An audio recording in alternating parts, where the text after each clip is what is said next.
How's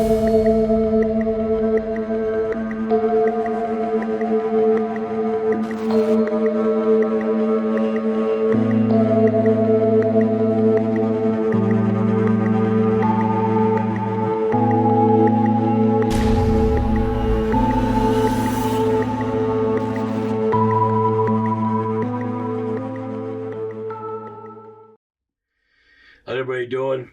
My name is John, and welcome to Addiction. Today, I'm sitting with Dominic. I've worked with Dominic in the past, and I know some of his story, but today, he's going to clear some of that story, tell us all about his life from the start to the finish point, where he is now, and some of the transfers, he's had through his life. So, we're going to get to know Dominic. Dominic, how you doing, man? Doing pretty good, man. Doing all Life right? is good. Life is really good. So, I was thinking, I know you when we worked together, we had some fun, we had some laughs, but I know there were some stories that you didn't really share too much, Right. which I completely understood. Right. So at what point, now you said you went through addiction, Absolutely. 25 years worth of addiction. 25 years worth. Absolutely. Okay. So now 25 years ago, what happened? Give me your story.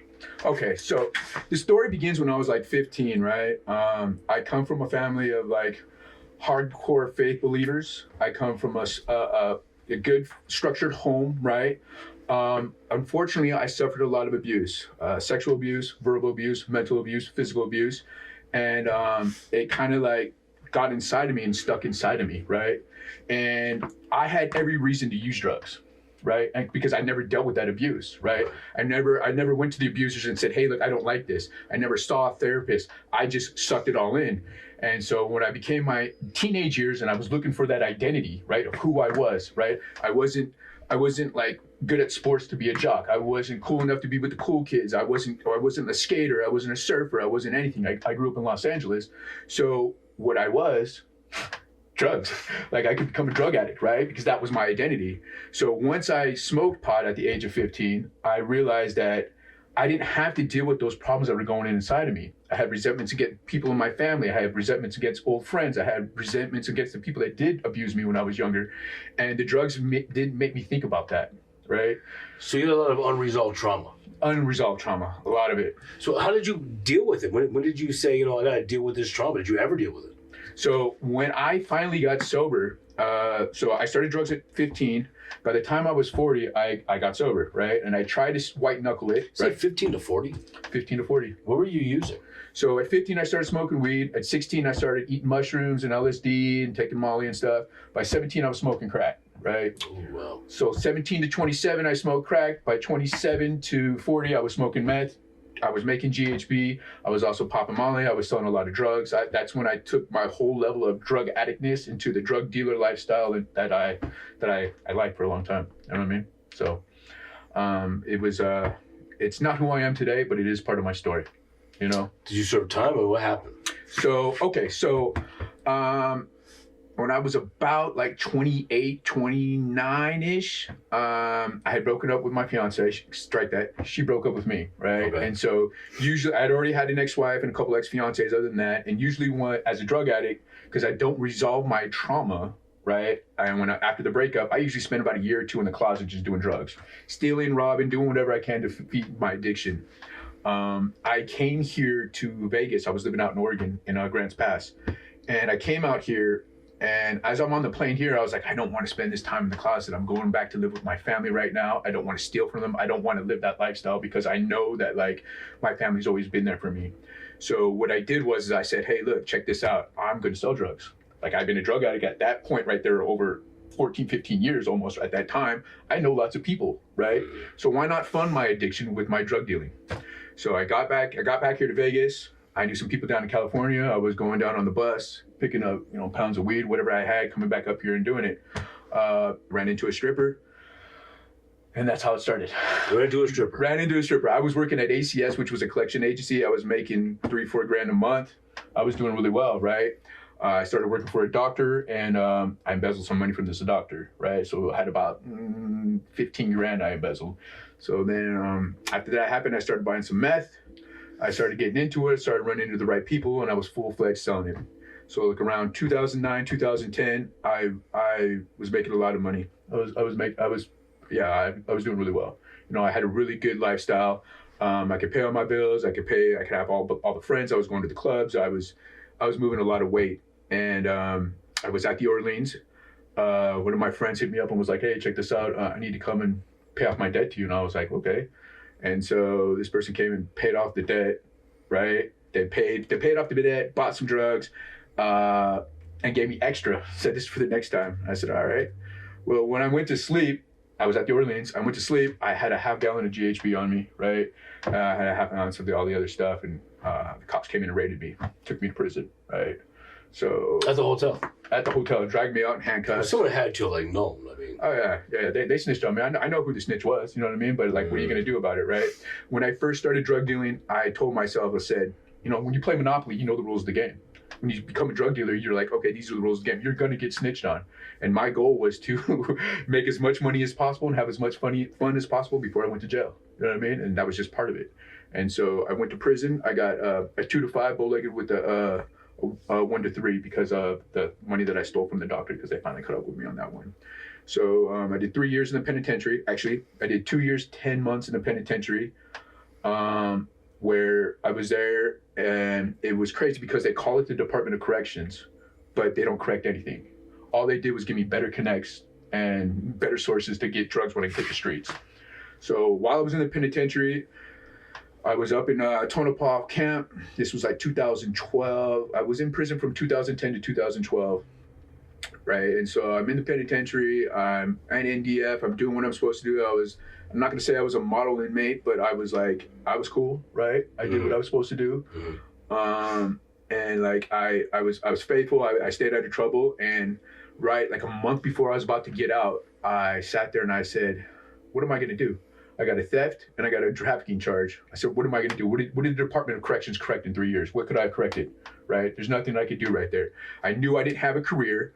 I was like, maybe I could drive a cab. Well, a cab company is not going to hire someone with a theft. No business is going to hire someone with a theft. They're not. Well, there's a concern. There's a concern, like, is it going to happen again? Right. I stole from a business. Right. In our previous show, we had someone talk about that same situation. I had a problem with stealing this and that, so people kind of look at my background. I was like, I don't think I want to touch it. It's almost like a big giant insurance risk for a company, honestly. Yeah. So how did you make through? How did you get through all of that? Well, when I got out of jail, I decided, like I said, a month before I got my parole, when I was supposed to go home, I said, I'm going to sell some more drugs. I got 2 more strikes. That was the whole thing. I was like, I got 2 more strikes.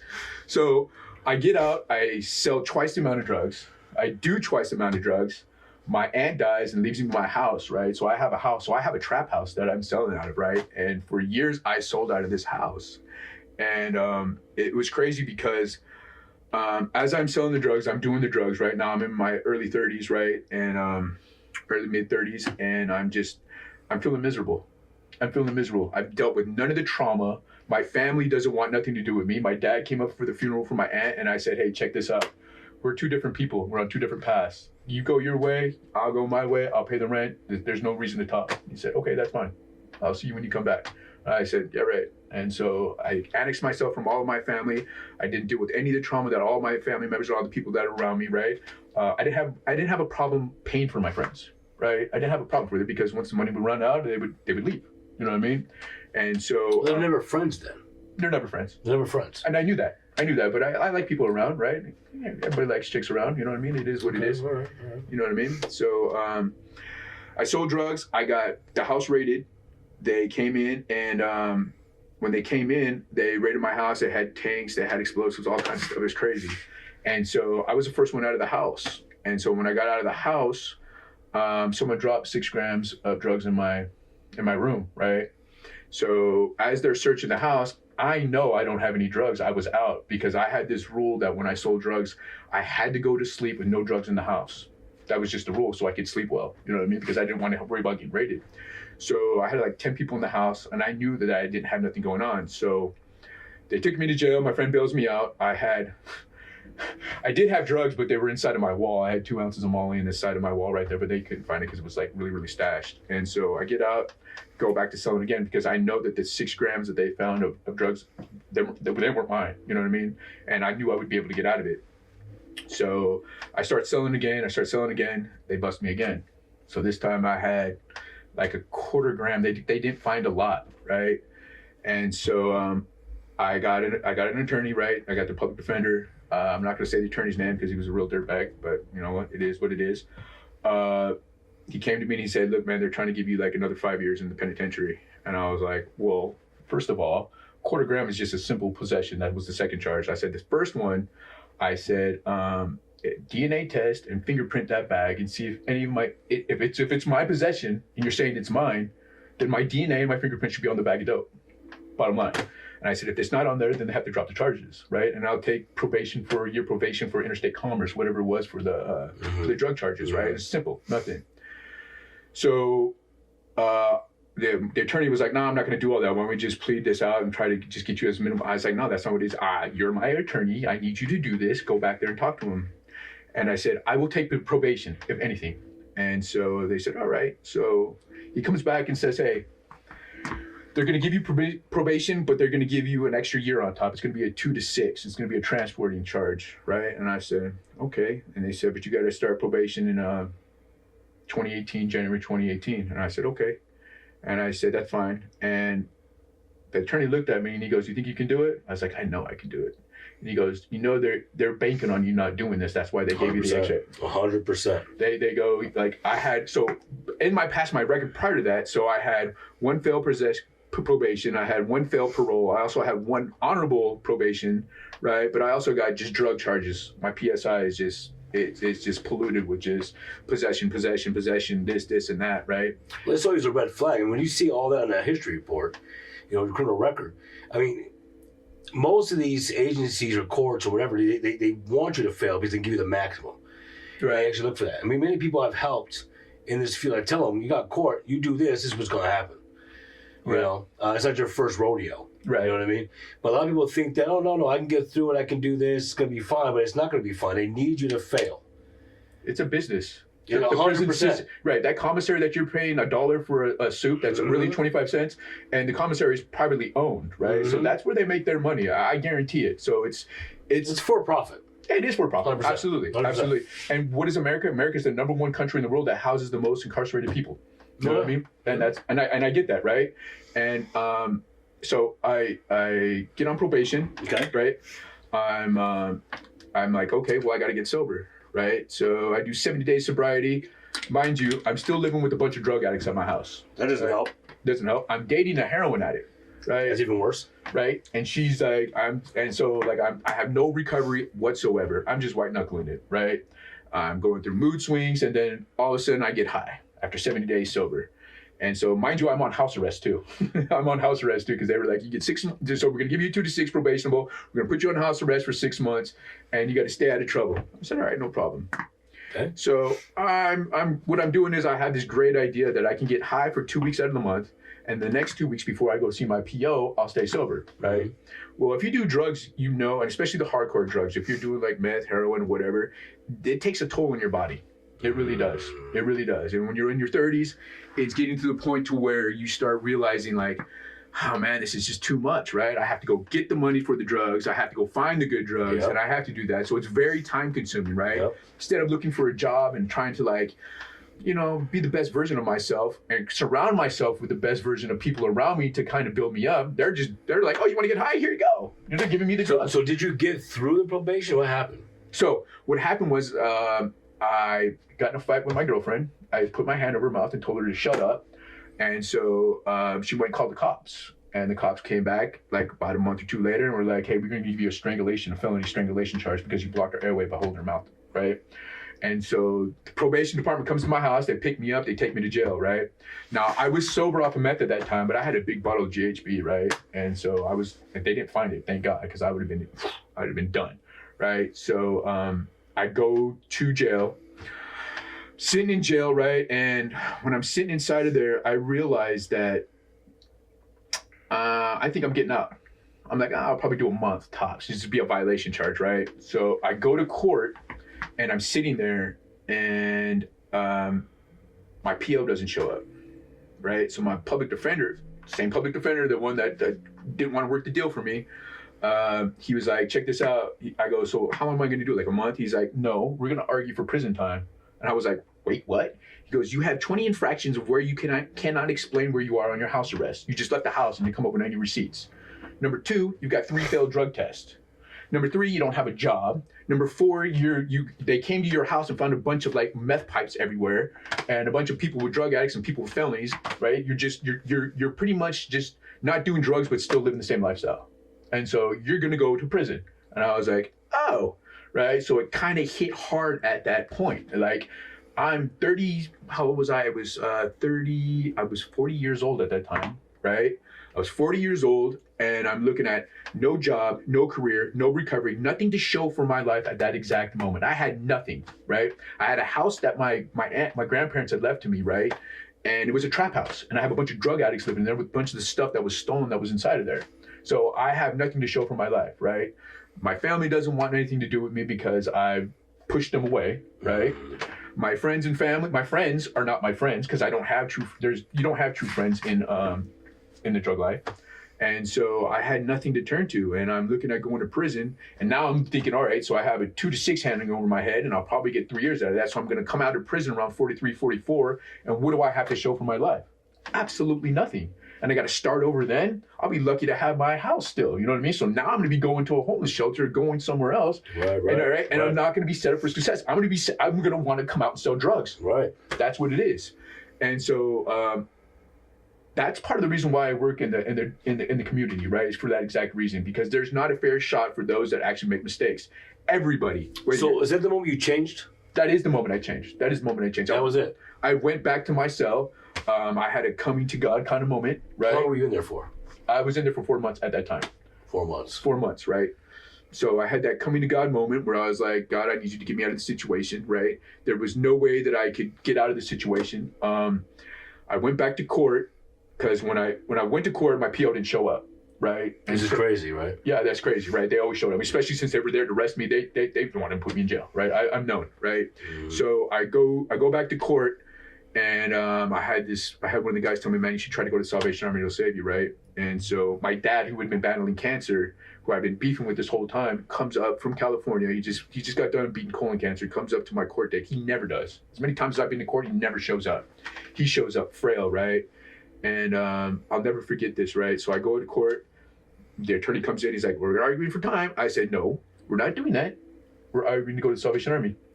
And so this is the exact moment, right? So the judge comes in, Stephanie Miley. Love this judge. She comes in, she calls my name. Mr. Massimo, come up here, right? She goes and she's looking through my PSI, which is 2.5 pages, right? Which is a lot, right? She's going through all these drug charges, right? And so the attorney goes, hey, man, so we're going to go for like a 1 to 4, something like that. And I said, Your Honor, she goes, just calm down, Mr. Massimo, calm down. And she goes, I'm reviewing your stuff. She goes, he's just a drug addict, right? He's just a drug addict. Now, at that exact moment, I looked at my dad, and my dad hung his head down, right? And like, I felt the shame and regret for everything I'd done up to that point in my life. My dad worked hard. He's always helped me out. He's always been there for me. He's always lived a life. My dad's never done a drug in his life. And all I have to show for my 40 years of walking this earth is that I'm a dope fiend, is that I'm a drug addict. And I felt my whole life and everything I'd done at that moment flashed before my eyes, and I said, that's not who I am. That's not who I am. That's not who I want to be. I had 2 kids that I've never talked to, that I've only talked to minimally, that were in their 20s already, in the early parts of their 20s. I missed their whole life because I chose drugs over them, right? And so I said, Your Honor, I want to go to the Salvation Armies. And she looked at me and she said, you go to the Salvation Army? I said, 100%, absolutely. She goes, Mr. Massimo, you only get 1 more chance. That's it. She goes, I have every reason to send you to prison right now. Every reason. There's no reason why I should give you 1 more chance, right? And she said, I'm going to give you 1 chance. That's it. You mess up, you get 1 failed drug test, you do anything wrong, I'm sending you back to the penitentiary for the full term, 2 to 6. We're not going to negotiate. We're going for it. Oof. So I spent a couple more months in the penitentiary, not in the penitentiary, in jail. And so December 11, 2018, I went to the Salvation Army. I walked into the facility and I knew I was home. I knew that was my lifestyle. I felt the peace that I haven't felt in my life. And that's where it started right there. How did it feel, man, to see your dad hang his head like that? It was the worst feeling I've ever had in my life. Now, I've done a lot of shameful things I'm not proud of, but it was that moment that, like, it was life-changing. It was life-changing. Like, that my dad has always been there. He's my hero, right? And even when we were apart from each other, I still remember the times that was good for him because my dad wasn't a source of any of the abuse that I came from. You know what I mean? And he's always been there for me. The only time my dad tells me no is when he knows I'm on drugs. Other than that, my dad will always say yes. When you said, man, I was listening to you, man, and when you said my dad, I looked over, my dad had his head low, and it was a dope fiend at 40 years old. Like everything you said was so much energy I felt inside of me, man. I'm not even kidding. I believe you. As soon as you said that, like I could just see the man hang his head down. I could see it. Yeah. And that's gotta be like heart wrenching, knowing that after all these years, that's the kind of the emotion you gave somebody that's supposed to that you love. Yeah. Yeah. Did you and him ever fix your problems? So what happened is after I went into the Salvation Army and I started putting some time together of sobriety, and he knew I was serious this time, right? He kind of came around, right? And so by working the 12 steps of Alcoholics Anonymous, when I got to steps 8 and steps 9, and I was able to say, hey, look, I need to go back and apologize to him. And I was able to look him into the face finally as a sober man, right? And say, hey, man, I made some mistakes. I'm really sorry. And I truly mean this. Don't just believe my words. Listen to my actions, attitude, and behavior. And so as I continuously stayed sober, continuously reached out, continually did the things that are necessary to be a part of the family, he finally forgives me. And one thing my dad said to me 2 years ago that was one of those other moments, right? I had that moment where he hung his head and he called me up and we're talking about something. I was in college at the time. I went to college. And he said, you know what, son? I'm going to tell you something. He goes, I'm proud of you. And he goes, I am proud of you, and I bragged to my friends about you. And it was at that moment right there that I knew that I'm on the right path, right? Because he's never said that to me. Even when I was sober as a kid, and nothing he's ever said, I bragged to you to my friends. And I said, thank you, Dad. I appreciate that. You know what I mean? And just like I could hear the conversation in my head as I'm telling you right now. It's going to make me cry right now. You know what I mean? So it's moments like that I want to share with my own children. You know what I mean? It's moments like that I want to spread to other people. That's why when I'm doing my case management work, when I'm talking to people, I tell them I'm proud of them. When they hit that 2-month mark there, because some people, you never know what some people don't hear ever. You know what I mean? Well, they don't hear that. They don't. When you're walking on the street and you see someone twitching or hanging over or talking to themselves, somebody says, "Oh, it's just another junkie," or whatever it is. Or go across the street, don't go anywhere near that person. They're bad for you. Don't ever become that person. The thing is, no one has an ear, or no one hears their voice speaking to them. They're nothing but a visual that's a horrible thing to see, right? Yeah. But if more people would sit there and say, what does that person need? What can we be doing? It would be better. But most people, man, if you read social media, if you guys ever read social media, it puts a post up and you read all the comments. Yeah. It's so nasty what people say about people. We live in that time. But it's nasty. Yeah. Because I can guarantee if that was a friend of yours or a family member of yours, you would say, hey, you guys have some heart, they're going through some things, but because you don't know the person, you gotta get rid of them. They're no good. Yeah. And I think for me, that's a big problem. It's amazing that you went through all these steps, from the prison thing, going back and selling and this and that. And in the beginning, you said you liked it. You liked the life of selling drugs. I to be honest with you, I still like it. I just know I can't do it anymore. You know what I mean? Right. I know what it is. Like, I don't have any more chances. And I like not having any more chances. Right. Because I know that I'm one bad decision from having my dad hang his head down one more time if he's still alive. Well, you know what's great, too? Here's another thing, too. When you're making your own money the right way, no one can take it from you. Right. Mine is, it may not be the same amount. I get that. Absolutely. It's not the same amount. Right. But the thing is, but you know what, though? I mean, you earned it. No one can take it from you. No one can kick your door in for it. Yeah. But the thing is, if you continue to grow in the right direction, you're going to grow. Absolutely. How big can it get? As big as you want it to get, and whatever you set your dreams for. That's exactly the answer. Absolutely. Exactly the answer. So that's the biggest thing for me. A lot of people hang their head low on themselves because they didn't make this mark. Yeah. Now you're a case manager, correct? Right. So you help people who go through the same struggle you went through. Absolutely. And part of that reason that I do is, for me personally, when I first got sober, I made myself 10 promises. I said, hey, I want A, B, C, D, E, up to number 1, 2, 3, 4, 5, 6, 7, 8, 9, 10. Right.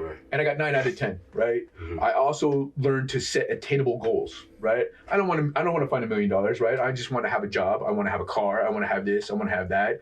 And I talk to the people straight up, right? Because a lot of people fluff stuff up. A lot of people promise things that they can't come through. And I just talk to them straight up and say, hey, look, this is what we got going on. This is what you're eligible for. This is what we're working for. And try to point them in the right direction. So here's a magic question. Oh, okay, this should be good. Okay. All right. You've gone through the struggle. Gone through the struggle. You kept going through the struggle. Kept going through. Still going. No matter who talks to you, you still went through the struggle. You still tried to fight this fight. You still had the drug addiction. Everything was going nuts. Yeah. Then you straighten yourself out. Absolutely. Now you're talking to people who go through the struggle. Yeah. The way you went through the struggle. Yeah. How freaking frustrating is it talking to somebody who was you for that moment and trying to get them to understand? So, here's what I notice. The older generation, people that are our age, Okay.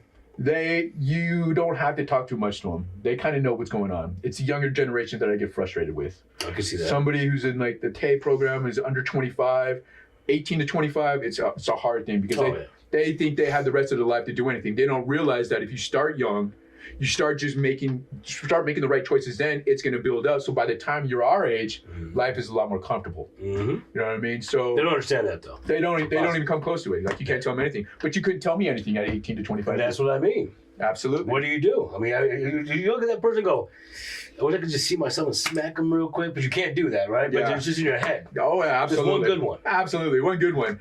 I wish I could download my story to them inside of their head so they could see what I went through to see how it played out. Like, I came from an upper middle class family. I had money. Like, I've always put my hand in my pocket. I always had money because I can generate my own money too. You know what I mean? Right. But, like, to see someone who's 25 years old or 20 years old that's homeless and is eating out of the dumpster, and I'm like, dude, I would trade places with you just to have your youth because with the knowledge that I know, like there's so much more you could be doing with your life at such a young age.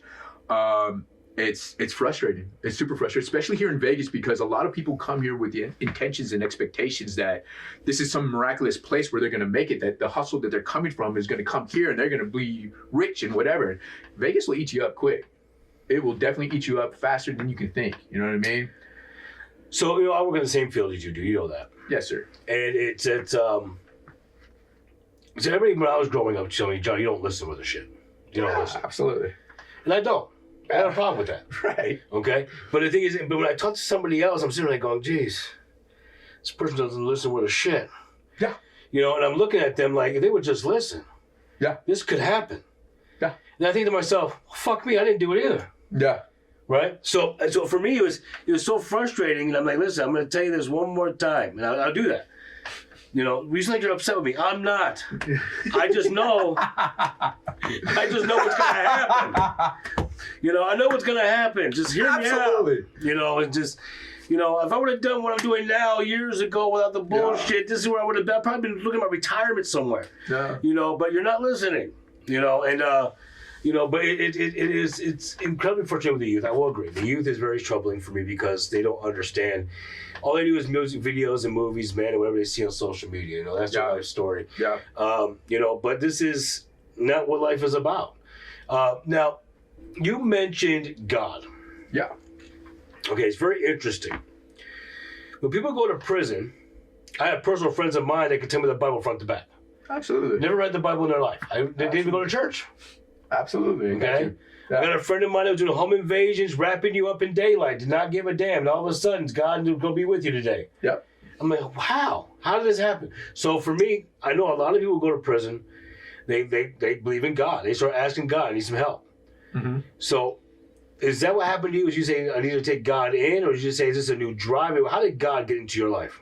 So for me personally, I grew up with a bunch of faith people, hardcore Christians. I went to a private school my own life. So God has always been real to me ever since I was a little kid. My mom sat me down and said, hey, look, do you trust me? I said, yes. So I'm going to tell you that God is real. And so if anybody's going to help me understand God, it's going to be my family. Same thing with my dad. He sat me down, did the same thing.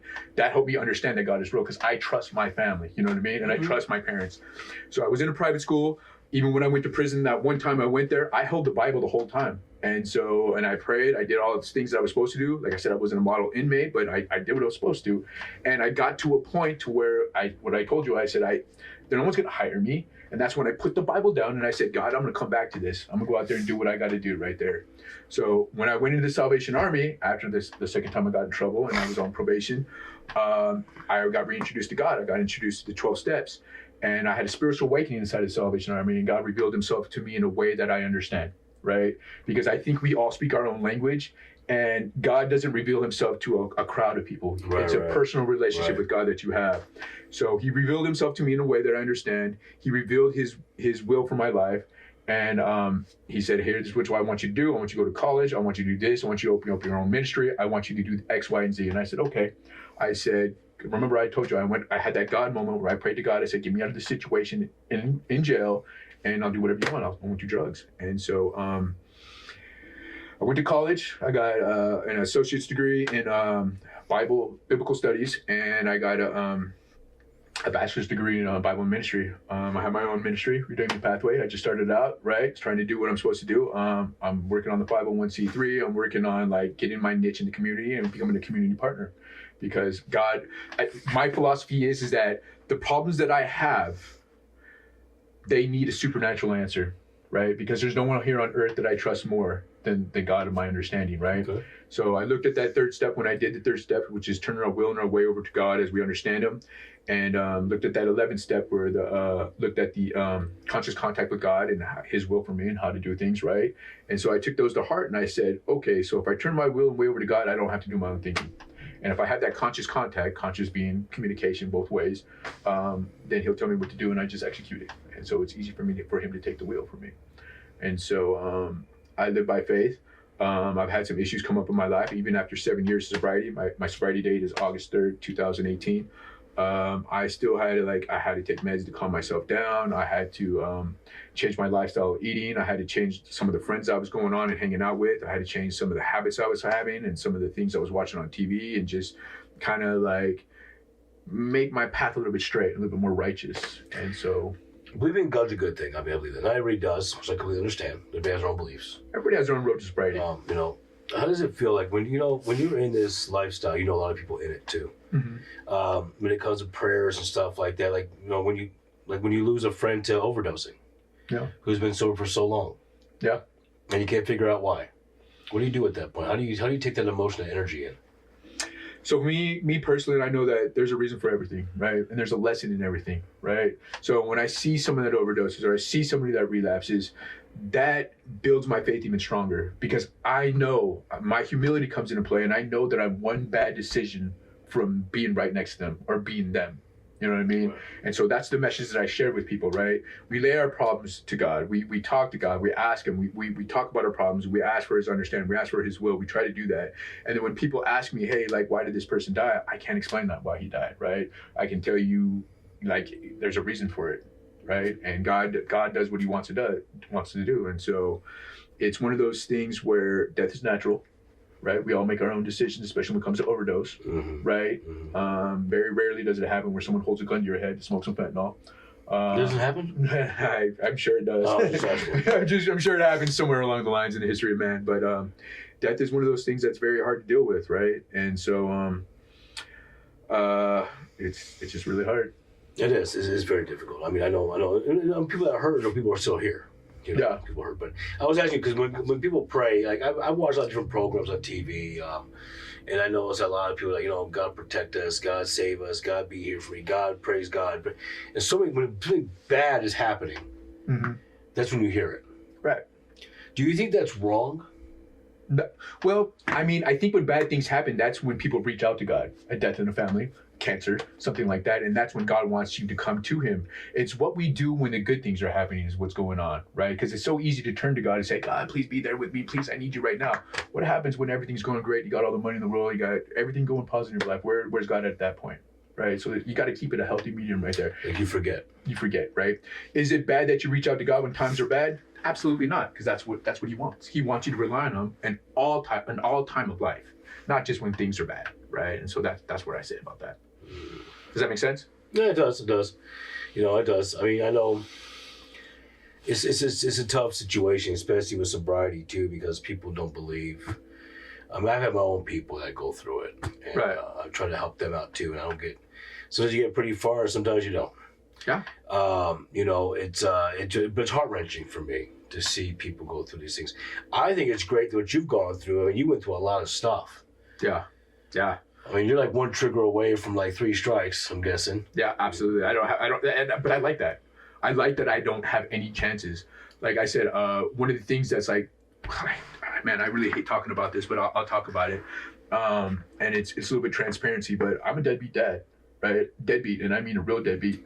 My kids were born, and I've always sold drugs, right? Not on some sort of scale. I was a slickster, you know what I mean? And so for 20 years, I wasn't involved with my kids. I saw them, they were 1 and 2. I kind of raised them there. And so they were like 21, 22. I went to the Salvation Army. I reached out to them and I was like, hey, I'm here. I'm finally sober. And they're like, dude, what's going on here? Like, you show up and now all of a sudden we're supposed to be glad. You missed our graduation. You missed birthdays. You missed everything that was possible. You're showing up now and you want us to love you. And I was like, man, I had to take it on the chin. I had to take it on the chin. And that was part of the regret and guilt that I had, besides the trauma that I didn't deal with. Besides that trauma. So now I have this trauma here that's packaged up here. Now I got this new trauma, which is all my fault, right? Because I wasn't there, because I chose drugs over them, and I'm sober now, and everything's coming together at one time. How do you cope with that? God. I went to a therapist. I had to sit down with a therapist. Believe it or not, Dad Inc. was one of the places I went to, and they helped me like reconnect with I had to take a parenting class.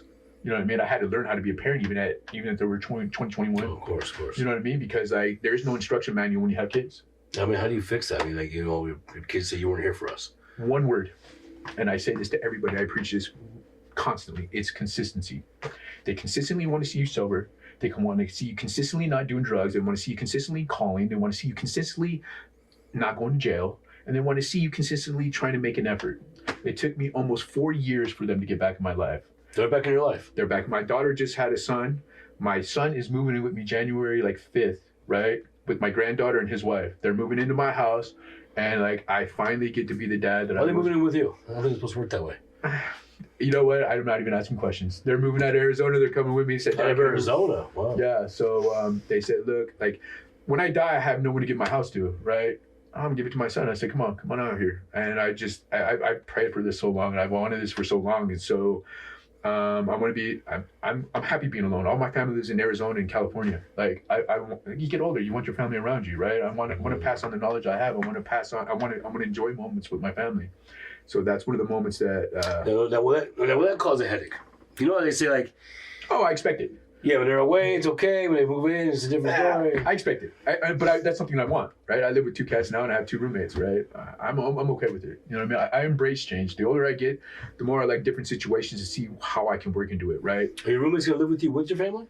So I have the roommate that's out in my guest house. He will be moving out. He relapsed, and so he's moving out at the end of the month. I'm sorry to hear that. Yeah, the other roommate, he works at a radio station, and he's never there, and he's okay with it. My son will live out in the guest house with his family. So, oh, wow. So it's gonna work out well. You know what I mean? And so, wow. So you're happy about it? I'm ecstatic about it. You're a grandfather. I'm a grandfather 2 times. I am not. Not yet. No. It's coming. It's coming close, brother. It's coming close. Yeah. You know, I get to spend time with my grandkid. It's so good. My daughter called me the other day and was like, why aren't you calling me? And I was like, what do you mean? She's like, I haven't heard from you in a bit. I was like, I got a lot going on. And she's like, well, call me more. You know what I mean? How does that happen? That's just such a great feeling. And I wouldn't have that if I didn't have recovery, if I didn't have sobriety, if I didn't have God, if I didn't have all these things that I've worked so hard, not just to get, but to maintain. Right. To maintain it. It's easy to get sober, right? It's hard to maintain it. It's hard to deal with the peaks and valleys of life. Right? 100%. And so that's why I had to form to God and get that supernatural answer to my problems and look to AA and NA for some of the issues that I deal with, right? And part of the AA NA thing is that this is a spiritual program. It's not going to work if you can't get spiritual. That's why the first 3 steps are all about spirituality, right? And your version of higher power. I don't ask people to ever believe in the form of God that I see. I just say, find your higher power. And I say that almost every single time to every person I see in my case management. Find your higher power. I'm proud of you. Find your higher power, whatever that may be. You know what I mean? Because we have to have accountability. What do drug addicts lack? Accountability. Everybody lacks accountability. Everybody. To some point. Even right? a serial killer doesn't want to talk about it. Yeah, but you still hold accountability like the law. You're not going to go out there and commit crime, right? You're not going to do that. You know what I mean? You also have accountability to your wife. I guarantee that. I guarantee that. My wife's a bit different. Yeah. My wife's a bit different. Yeah. No, it's just, the thing is, being accountable for your actions is a big step. Yeah. But I mean, if you can't even be accountable to handle your own self-care, how could you be accountable towards somebody else? This is true. This is true. Right? If I was still doing drugs, I wouldn't let my son move in. I would be like, you're tripping. Like, I'm not gonna be able to do that. But I'm accountable to my actions. I'm accountable to God. I'm accountable to like the law. I'm accountable to like to what I got going on, to who I am as a person, right? I don't want to fail. I don't want, like, I did this podcast, right? I'm happy with myself to be able to say, hey, look, like, go ahead, world, look at me. That's where I'm at. Yeah. We're here. You know what I mean? And I think that's a big step for a lot of people, man, to be in these situations, helping people who went through the struggle. Absolutely. You know, I think some of the best people to do this have gone through the struggle. 100%. You know, caring about the other people, you know, listening to a voice, seeing the reaction in their eyes. I think that's one thing people don't realize, observation. Yeah. I'm really big about looking at you. Yeah, absolutely. Your body will tell me everything that you're saying that you're not saying. 100%. All day. Yep. You know, and it's like, and you always get well, you don't believe me? Absolutely. Completely common. You're like, no, I know. Yeah. You know, but the thing is, it's owning it, man. I think a lot of people don't own it anymore. Like this is what you did. This is the story you had.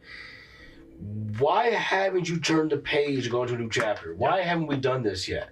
Absolutely. I mean, and every time you talk to somebody, I'm tired. Yeah, I'm exhausted just listening to it. I'm exhausted looking at you. You look tired. You're making me tired. What's going on? Yeah. You know, but then you go, I just don't know how to change. Now you're 60. But the thing is, I think people realize that this is all I've been all my life. Like, I've had people who've gone to prison who said, man, I can survive better in prison than I can on the street. You know, I'm going to tell you something funny. There was this time I had a good friend. His name is Tito.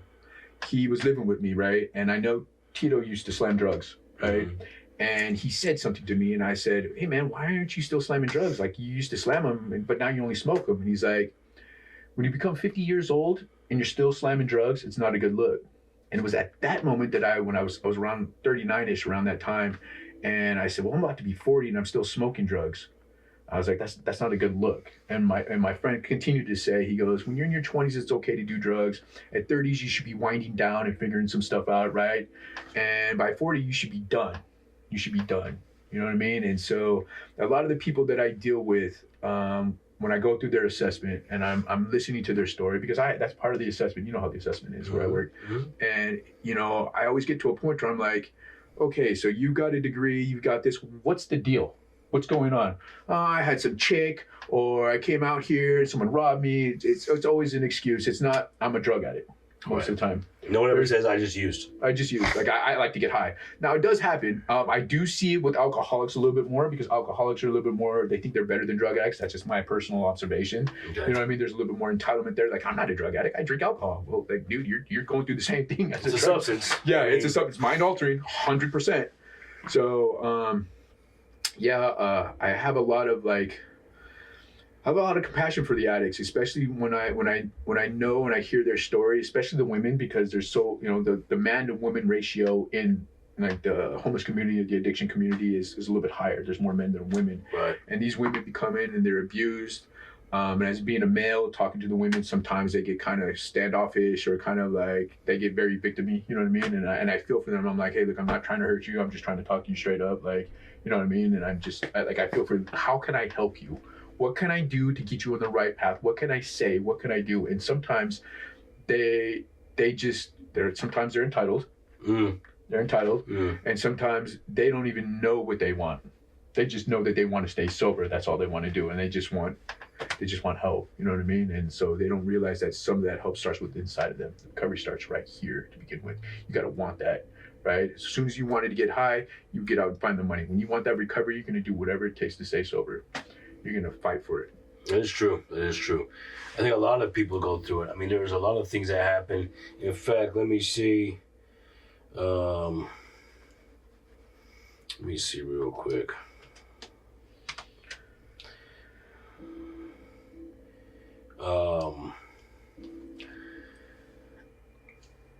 I had people that came through, like recently. I helped them with the housing was there, set that up. The helping you out with your ID stuff was set up. From Arizona, a lot of people come from Arizona, a lot of trouble. You don't even know what's going on. Like the company I work for, Arizona is so messed up out there. They switched their whole Medicaid around out there. Like it's a thing out there. That's what I heard. Yeah. Arizona and stuff like that. There's a lot of things going on that we do, and this guy, I picked him up, helped him, with Desert Industries, make sure they got it straight. I just sit there, I'm smelling. So who was drinking alcohol while I'm driving? Yeah. And it was like, no, not me. I'm not doing that. Nope. And the guy in the middle, I was like, I could smell it. He was drinking alcohol. He goes, you can smell that? I said, yeah, I've been doing it for years. Right. It's a very distinct smell, Yes. especially when it's malt liquor. Yes. And then he was like, oh, it was me. I said, why? You got everything in the bag. I did all this work, help you out, change your life. Could he even give you an answer? To be honest, no excuse me. I just wanted to, and I did. Yeah. And then when we get back to my office, he takes off. I said, stop him right away. He's taking off to the bathroom. Because I go, come to my office, we'll talk. He goes, I'm out of here, man, I'm out. I'm trying to get my beers out of my bag. And his whole bag was full of tall cans. Cracks with the parking lot, starts drinking and walks off. I'm like, it was upsetting to me because it's like, listen, we're doing all this work for you. Yeah. Like, why is this happening? Yeah. Yeah. Sometimes they don't even know. That's just what they're used to. Like I just said, like recovery starts right here. When you want it and you were done, when I went into Salvation Army, I knew I wasn't going to do drugs again. I knew I was done. I knew I was done. I knew it was done. And like being sober, I know my friend Will. He's been on the show before. Mm-hmm. Sobriety became my superpower. You know what I mean? Like I've heard it a lot from people. Absolutely. Like, so I was a drug dealer. I was really known in this community. Like some of the people, I still get like people comment on my posts like, I can't believe you're sober. Like I was like King Dom of drugs. You know what I mean? And so for me to get sober and actually do a 180 and totally talk about God and be that person, like switched everything up. Yeah. Yeah. So I don't know. I was just trying to figure out a direction. Now I think it's amazing. So now you are with your struggle. You became a case manager. You're doing very well helping people. You got your family moving in. You fixed things with your father. You said that was a blessing and a half for you. Start my own ministry. Start your own ministry, and you still continue to move forward and grow, which I think is a phenomenal thing. Yeah. You feel good about that. I feel great about that. And it's one day at a time. I thank God for everything I have in my life. I would not be here without him. Like I said, my addiction, prison time, is not who I am, but it's part of my story. You know what I mean? And that's what this podcast is about. Addiction is about a journey. Yes. It's not about your addiction, what you use. We all know you used. Yeah. So why talk about it? You can talk about it and tell me about it. Mm-hmm. But the thing is, we know you use, but what's the journey? There's always a journey. There's a starting point. There's a reason why, what happened. You mentioned a lot of abuse early in your younger days, that you never dealt with the trauma, then you had more trauma, and you cope with trauma a different way. Your story tells me a lot about coping and seeing a dynamic of change. Absolutely. A lot of people say, man, I just want to go to prison again. It is what it is. Yeah. That really wasn't your story, though. No. It was not. Your story was, I think you had a moment with your father. I mean, I still see it. It's crazy. Yeah. I don't know what your dad looks like, but I can just see it. Yeah, it looks like me. Shaved head and everything. Yeah. I can just see it. And I can tell you this, man. To take that change, to take what's going on, to have people reaching out to you, talking about, hey, man, I can't believe you're sober. You set an example for other people, which I think is a phenomenal thing. And right. I think that you have really come to work with everything that you've done with people. I think you can create the change that people need. Absolutely. I do hope that your pathway actually creates a true pathway for other people going through the struggle. 100%. That's exactly my demographic. 100%. I mean, I want to see people see a real change. Mm-hmm. I want people to see that there's people out there that care about them. Yeah. When every time I drive home and I see people in the street, I'm like, why? Yeah. And I hate to see that. Yeah. The older, the worse it feels for me. Yeah. The younger ones, don't get me wrong. I mean, do I feel bad? Yeah, but the younger ones are the ones that don't want to listen. Yeah. You say, hey, I got a full-blown mansion for you to live in. Like, I'm good. I'm going to be on my own. Yeah. Yeah. I got some chick I got to go see. It's crazy. Yeah, it's crazy. Yeah, absolutely. And I think that's another thing that we have to figure out is how to get the youth back on track. But I'm amazed by your journey, man, and everything that you've done. I've seen you work before. I see how serious you are with clientele. Yep. I've seen that. I've seen it from a personal level to a professional level. I've seen your growth. I mean, you sent me someone on Instagram, so I'm on that. Yeah. So I see all that stuff. I see your videos you post. Absolutely. And I think everything that you're doing is a great thing.